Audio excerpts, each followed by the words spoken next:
بسم اللہ الرحمن الرحیم۔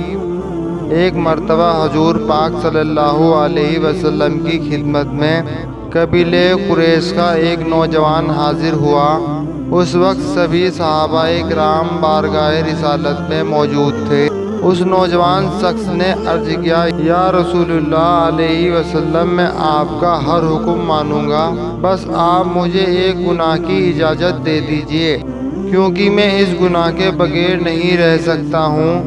حضور پاک صلی اللہ علیہ وسلم نے نوجوان سے پوچھا، وہ کون سا گناہ ہے؟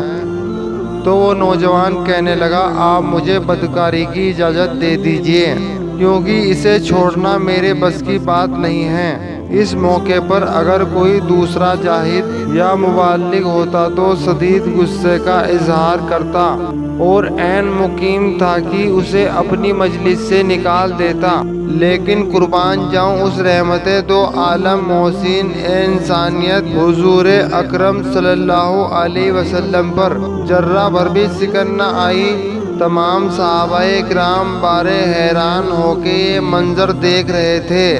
اللہ کے نبی حضور پاک صلی اللہ علیہ وسلم نے اس شخص کو اپنے قریب کر لیا اور بڑی ہی شفقت سے نرم لہجے سے اس سے پوچھا کہ اے بیٹے، ذرا یہ تو بتاؤ کہ جس ظلم کی تم نے مجھ سے اجازت مانگی ہے، کس سے کرنے کا ارادہ ہے؟ کیا ایسا تو اپنی ماں سے کرے گا؟ اس نے عرض کیا، یا رسول اللہ، ہرگز نہیں۔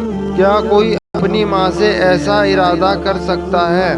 آپ صلی اللہ علیہ وسلم نے فرمایا کہ تو نے سچ کہا، پھر کیا تو ایسا اپنی بیٹی سے کرے گا؟ پھر اس شخص نے کہا، کیا ایسا اپنی بیٹی سے تصور بھی کیا جا سکتا ہے؟ آپ صلی اللہ علیہ وسلم نے کہا کہ تو نے بالکل ٹھیک کہا، تو کیا پھر اپنی بہن سے ایسا ارادہ ہے؟ اس شخص نے کہا، ہرگز نہیں حضور اکرم صلی اللہ علیہ وسلم نے فرمایا کہ تو نے سچ کہا۔ پھر آپ نے چاچی، پھوپھی، خالہ جیسے سبھی محرم رشتے گنائے، جس سے وہ بار بار انکار کرتا رہا۔ حضور پاک صلی اللہ علیہ وسلم نے اس طرح اس شخص کو نفسیاتی طور پر یہ سمجھا دیا کہ تو جس بھی خاتون سے بدکاری کرے گا، وہ بھی کسی نہ کسی کی بہن، بیٹی، ماں اور خالہ، پھوپھی وغیرہ ہوگی، اور اگر تجھے اس کام کی اجازت دے دی جائے تو تیری ماں، بہن اور بیٹی بھی نہیں بچے گی۔ جو اصل بات حضور پاک صلی اللہ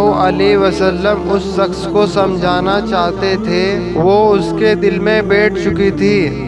حدیث میں آتا ہے کہ پھر حضور پاک صلی اللہ علیہ وسلم نے اپنا دستِ شفقت اس نوجوان کے کندھوں پر رکھ دیا۔ پھر آپ صلی اللہ علیہ وسلم نے اس شخص کے لیے دعا فرمائی کہ اے اللہ، اس نوجوان کے پچھلے گناہ معاف کر دے اور آئندہ اس سے گناہ کرنے کی توفیق چھین لے۔ حدیث کے راوی بیان کرتے ہیں کہ اس واقعے کے بعد اس نوجوان کی پوری زندگی ایسی تبدیل ہو گئی کہ مرتے دم تک اس کی نظر کسی پر غلط نہیں اٹھی۔